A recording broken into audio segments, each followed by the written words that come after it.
Tervehdys taas. Tällä kertaa olisi nyt sitten suunnitelmissa lähteä tuonne Kullaan Joutsijärven maastoon ja tehdä siellä pieni yön yli retki.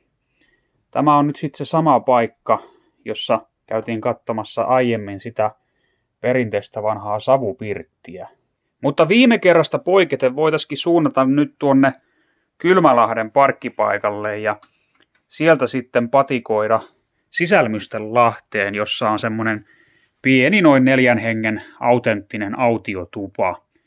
Ja siellä olisi sitten tarkoitus yöpyä myös. Mulla on tässä nyt rinkkaan pakattuna sen verran tavaraa, mitä nyt saatettaisiin tarvita sitten tommosella lyhyellä noin 2 päivän ja 1 yön reissulla. Eli on riittävästi ruokaa, majoitusvälineet, retkikirves, ruokailuvälineet, kynttilöitä, myrskylyhty, tommosia pieniä retkitarvikkeita. Sitten on 3 litraa vettä, täytyy toivoa, että se riittää. Lämmintä vaatetta ja mitään erillistä retkikeitintä en aio ottaa risukeitintä lukuun ottamatta. Kun olisi tarkoitus nyt sitten kokkailla ihan perinteisesti nuotiolla tai sitten autiotuvan kaminaa käyttäen. Siellä odottaisi nyt sitten käytännössä tuommoinen 20 kilsaa talvipatikointia, eli 10 kilometriä suuntaansa. Ja meikäläinenkin on aika ruosteessa, kun en ole nyt muutamaan vuoteen käynyt tekemässä mitään suurempia patikointeja tai vaelluksia, niin saa nähdä, miten paikat kestää. Mutta ainakin pitäisi olla sitten tarvikkeita riittävästi, ja että ainoa mikä sillä ehkä enemmän huolettaa on tuo veden riittävyys, mutta ei sekään nyt katastrofi ole, että lunta on ainakin sitten hätätapauksessa saatavilla, jos ei nyt järvestä pääse ottamaan vettä, kun se jäässä on. Mutta joo, sen pidemmittä puheitta, niin eiköhän napata tuosta rinkkamatkaa ja suunnisteta sitten sinne Joutsijärvelle.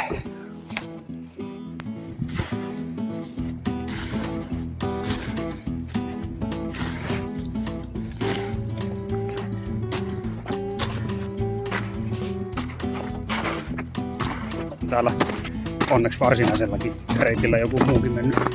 Meikäläisen lisäksi niin on pientä polkuuraa, missä kulkee, niin ei tarvi kahlata niin kuin tuossa vähän tuossa off-road-reitillä tuli vedettyä. Lossi onkin nyt jäässä, kun vesikin on jäässä, mutta me todennäköisesti tuosta uskalletaan yli mennä. Tuolla on hiukan avonaista paikkaa kyllä ja tuokin on tuon näköistä, mutta mennään tuosta vaijerista kiinni pitäen, niin eiköhän me siitä päästä ihan kuivana ylitte. Syvää tässä ei ole sikäli kyllä, että vaikka nyt kenkä menisikin läpi, mutta toivotaan, ettei käy mitään. No eipä käynyt onneksi kuinkaan. Ei muuta kuin matka jatkuu.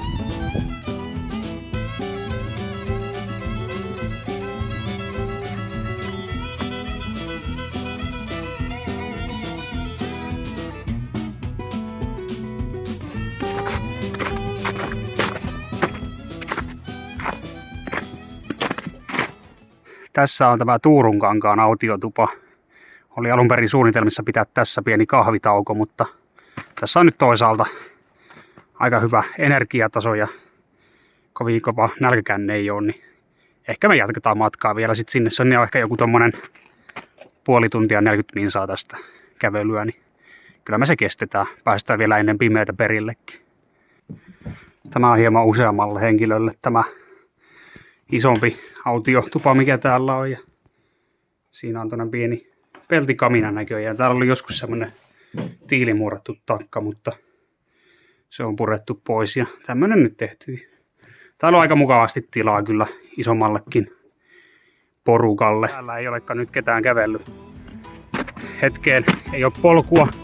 Mitä tuolla hiukan tarkempi, että mistä kulkee, ettei eksy, kun nuo punaiset täplät on toisinaan aika heikot tällä osaa polkua, mutta tosiaan valosaa aikaan tässä vielä tommonen reipas tunti, niin eiköhän me keritä sinne. Vähän tämä on raskaampaa tarpoa nyt, kun jalka uppoo, mutta painetaan eteenpäin. Lumikengät täällä tarvitsisi olla.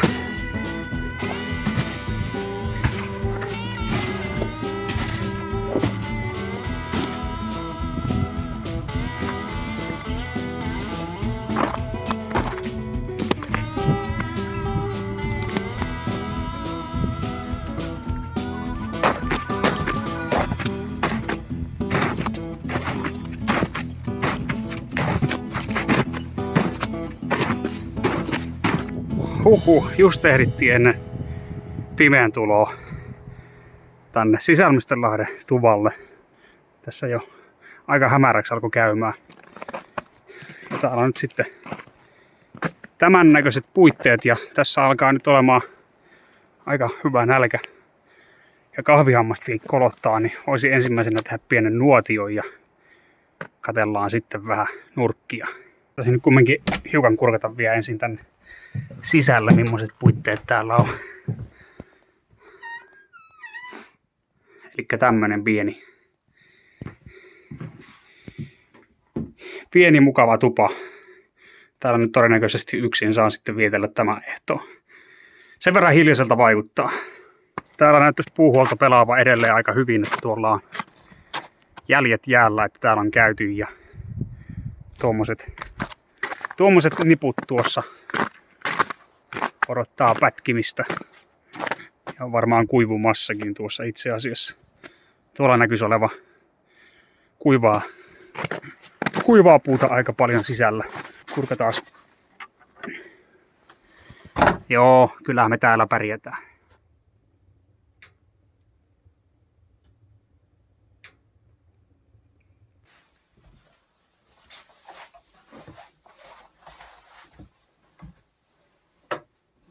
No niin, täällä on tuvan puolelle asetuttu ja lämmöt on tuossa kaminassa tai mikä tuo nyt on. Tuommoinen takkaliesi. On syöty hyvin. Hämärä tuli heti kun tänne paikan päälle pääsi. Ja kova nälkäkin siinä sitten oli jo.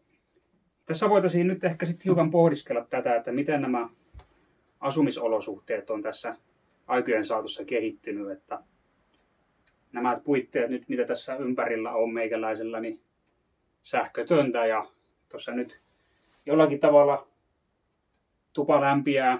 Toki jos olisi kylmemmät kelit, saattaisi olla vähän kovemmilla tässä. Mutta kuitenkin tässä on nyt katto pään päällä ja jonkinnäköinen lämmönlähde ja sitten on vielä ruokaakin ja se on myös semmoinen asia, mitä ei välttämättä ihan aina osaa arvostaa niin paljon, että sitä ruokaa on saatavilla. Että jos mietitään, että mennään tuommoiset 100-200 vuotta taaksepäin, niin, ja että asumus olisi tämmöinen, niin se olisi jo paljon, että olisi jotakin tämmöistä, että on katto pään päällä ja talvella paikka, joka lämpiää. Saatika sitten se, että on sitä ruokaa sitten saatavilla, etenkin nyt näin talviaikaan kuin nytkin, niin meikäläisellä on kunnon tommoset herkuttelijan eväät tässä ollut, että oli Karjalan piirakoita ja kananmunia siinä ja sitten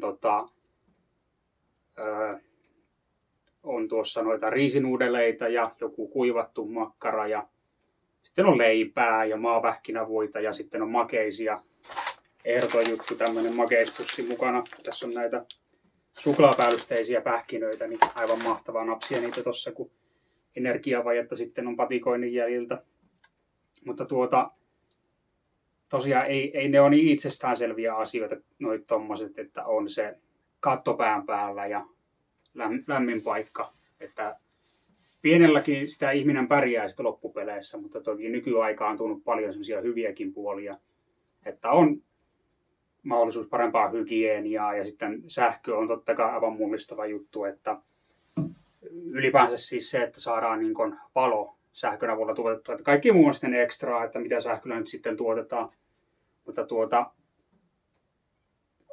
on se kuitenkin sillä lailla nyt kun tässä suhteuttaa, niin ne omatkin puitteet siellä kotona, että vaikka siellä nyt tälläkin hetkellä on se kuivakäymälä pihan nurkalla, niin siellä on muuten sitten ne puitteet kyllä aika hyvällä mallilla, jos tämmöiseen tilanteeseen rinnastaa, mikä täälläkin nyt on. Oli pakko tuo öljylamppu sammuttaa, kun se oli sen verran kova se katku tämmöiseen pieneen tilaan, että pienet välijärjestelyt tuossa teen, mutta joo. Tosiaan täällä kun näissä puitteissa on, niin sitä kyllä osaa taas arvostaa niitä kotipuitteita ja sitten pakko kyllä myöntää semmonenkin, että tällä kun on itsekin tykännyt ennen retkeillä paljon ja yöpyä täälläkin. Muun muassa talvella oikein semmoisilla pakkaskeleilläkin, niin ei sitä semmoista eksotiikkaa oikein osaa enää kaivata, kun kotipuitteissa löytyy tarpeeksi sitä semmoista, että on puulämmitystä ja ulkovessaa ja näin, niin se riittää sitten, että silloin kun asuu kerrostalossa, niin se oli mukavaa tasapainoa sitten käydä aina välillä vähän retkellä ja yöpyä vaikka sitten vielä autiotuvassa tai vertailemassa. Kyllä se tietysti nykyäänkin ihan mukava käydä, mutta ehkä mieluummin käy sitten kesäaikaan retkeilemässä. Ja miksei nyt kerran pari vuodessa voisi talvella mennä, jos on sopivanlainen fiilis. Mutta nyt on ainakin semmoinen olo, että täällä kun on, niin ei täällä nyt sillä lailla erityisemmin ehkä tästä sillä lailla nauti. Siis kyllähän tässä nyt ihan mukavaa on olla, mutta ei mitään niin kuin erityistä nautintoa saa tästä, että täällä nyt on värjöttelemässä ja näin, mutta toki tarkoituksella valkkasin tämmöisen päivän, että olisi vähän lämpimämmät kelitkin, niin ei tarvitse sitten sitä ressata, että onko kylmä ja näin, mutta joo, varmaan sitten siinä kohtaa, kun kotona saa remontit siihen vaiheeseen, että puitteet vastaa semmoista kutakuinkin niin nykyajan standardeja, niin ehkä tähänkin löytyy sitten se into takaisin käydä hakemassa tämmöistä menneen maailman tunnelmaa, että on ilman sähköä ja kaminan lämmössä siinä sitten. Mutta katsotaan, se voi olla, että se jää joka tapauksessa semmoinen retkeily ehkä vähemmälle, mutta tuo ylipäänsä, että käy marjastamassa ja näin, niin sehän on ihan asia erikseen kuitenkin, metsässä liikkuminen. Kova jano kyllä. Siis nytkin vaikka tommonen talvikeli on, että sitä ei aina muista juoda niin paljon kuin tarvis. Nestehukka iskee tässäkin vähän, kun sisälle tuli, niin tuli semmoinen vähän heikottava olo yhdessä kohtaa, mutta nyt se oikeastaan meni ohitte. Tuossa kuitenkin tuli jonkun verran hikoiltua ja tavaraakin oli rinkassa paljon mukana, niin siinä sitten kumminkin tuli kuormitusta. Ja sitten kun miettii, että en pitänyt siinä välissä sitä taukoa, mikä olisi periaatteessa kannattanut pitää, että olisi vähän syönyt jotain, kun oli tämän päivän evästykset muuten jäänyt vähemmälle. Mutta ei siinä mitään, ne on selätetty ja täällä ollaan ja ei tässä nyt semmoista, että hätää kärsimässä oltaisiin missään tapauksessa, kun oli suhteellisen kuivaa puutakin tuolla liiteri täynnä. Mutta meikäläinen varmaan jatkaa täällä nyt sitten tunnelmointia. Juon nämä kahvit tästä loppuun ja tuossa on sudoku mukana, että varmaan muutaman sudokun pelaa ja luonnoskirjaa, että jos saisi jotakin piirreltyä tässä näin. Mutta ehkä tuo väsymys kumminkin painaa sen verran, että tästä varmaan kohta nukkumaan ja katsoa sitten, että kuinka hyvin täällä tulee nukuttua ylipäätänsä. Ja huomenna sitten rauhakselta aamu ja tekee siinä sen aamupalan ja siinä kun päivä alkaa sarastaa, niin voi sitten alkaa tekemään lähtöä. Mutta joo, kai me palataan sitten aamupalan äärellä, mutta ei muuta kuin hyvät yöt.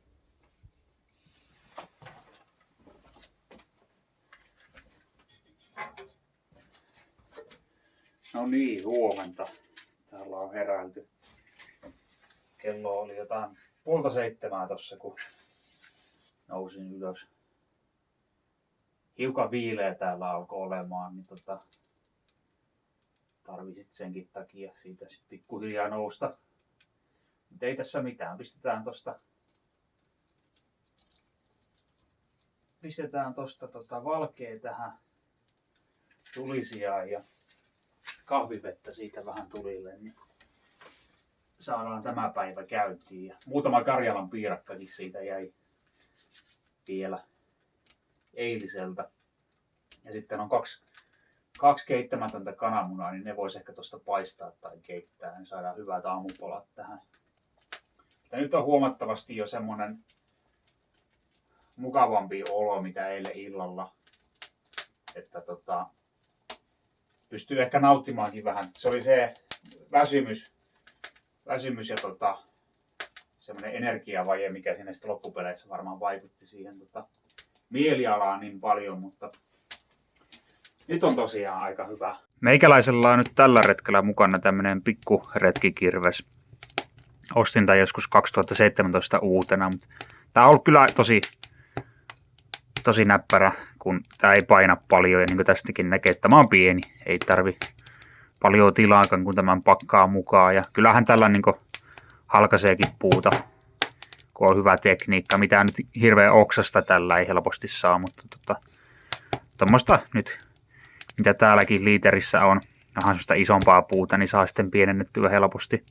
Täällä nyt oli onneksi kirves kyllä liiterissä tallessa, mutta ainahan ei näissä paikoissa ole tallessa, niin tai on hyvä olla mukana sitten joku pikku kirves. Ja tää on nyt oikein näppärä ja ajaa sen asian. Pakkasin tänne muuten tämmöisen pussukan risukeittimen polttoainetta, tämmöistä pientä kuivaa tikkua ja muuta, mutta huomasin, että se risukeite unohtui pakata sitten vallan. Sillä olisi ollut näppärä keittää nopeasti aamukahvit ja paistaa kananmunia tai keittää kananmunia, mutta ei voi mitään. Olisihan näitä voinut käyttää nyt tähänkin, mutta tämä nyt lähtee muutenkin. Säästetään seuraavaa käyttöä varten.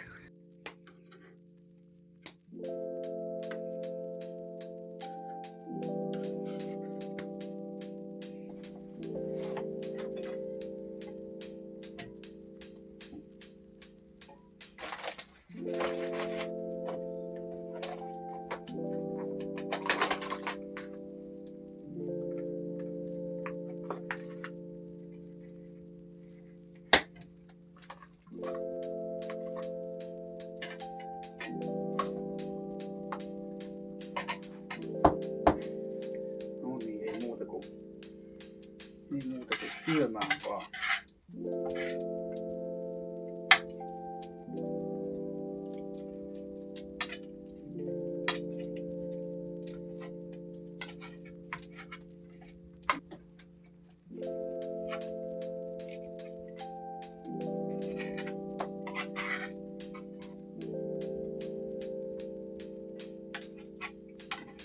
Kyllä maistuu siis aivan niin kuin poikkeuksellisen hyvältä näinkin yksinkertainen sapuska. Tässä on heti nämä olosuhteet, kun sen tekee, että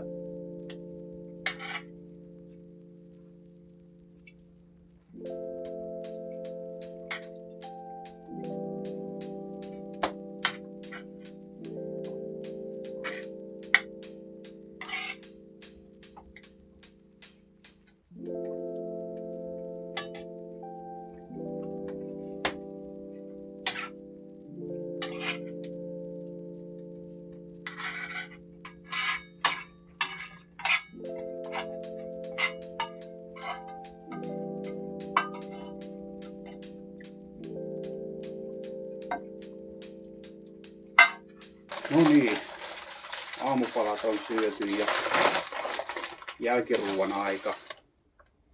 Herkuttelijan aamupalaan kuuluu suklaapähkinät totta kai.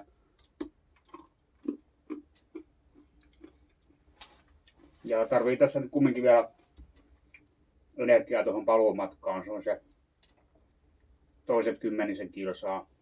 Se menee nyt varmaan vähän helpommin tuo eilisen päivän loppuosuus, kun siellä on ne valmiit jäljet, mitä pitkin voi kulkea. Että arvioittiin sen viimeisen osuuden aika väärin silloin eilen, kun sanoin, että se puoli tuntia menisi, mutta eli tuossa lumihangessa, mikä siellä oli, niin siinä meni yli tunti oikeastaan.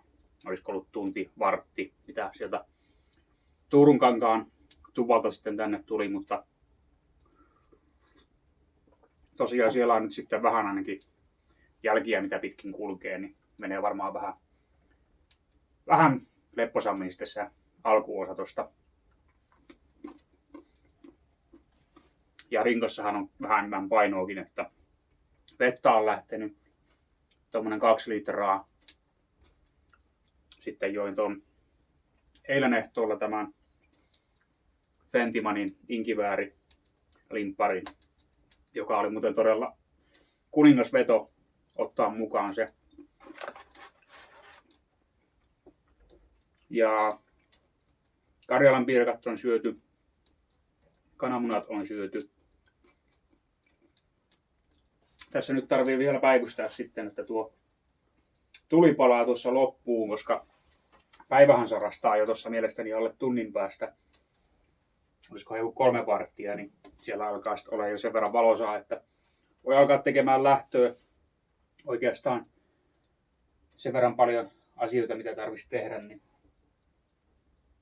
lähtee vaan suosiolla heti kun mahdollista. Että nyt on ihan oikeasti semmoinen olo, että täällä viihtyisi vaikka koko aamupäivän puoleen päivään asti täällä hengailisi, kun ruokaakin olisi toisaalta, mutta ei sitä nyt oikeastaan viitti sitten alkaa täällä aikaa tuhlaamaan, että voi sitten illalla kotona lämmitellä puuhellaan ja pistää katosta valot pois päältä.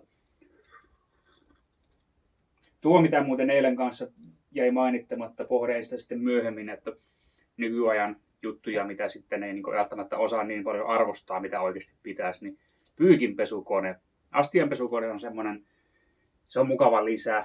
Eihän siis niitä kaikilla muutenkaan ole. Ja tiskaaminen nyt on semmoista suhteellisen vaivatonta ja helppoa hommaa, mutta pyykinpesu, itsekin olen joskus, muistaakseni opiskeluaikana pari kertaa tein tämmöistä perinteistä nyrkkipyykkiä, niin kyllä se on niin raskasta hommaa, että mieluummin on se pyykinpesukone ihan siihen hommaan, että se on ihan mahtava keksintö, ehkä yksi parhaimpia niin tämmöisiä, onko se nyt länsimaisia keksintöjä sitten, että en tarvi niinkään, tai en kaipaa niinkään astianpesukonetta, enkä välttämättä, mitähän tässä nyt keksisi, kaiken maailman sähkövempainia näitä on, niin, mutta siis pyykinpesukone on aivan ehdoton juttu kyllä. Se on se perushygienia kysymys sitten, niin mikä tämän niin nykykaltaisen elämänmenon on mahdollistanut, että sitä pystyy pesemään sitä pyykkiä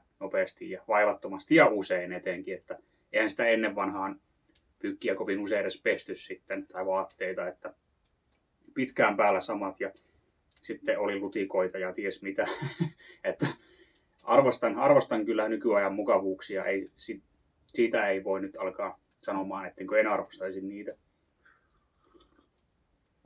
Mutta juu, joskus ei ollut semmoista mahdollisuutta. Tämmöisissä pirteissä asuttiin. Pyykit pestiin joskus, jos pestiin. Veden saanti oli aina oma haasteensa.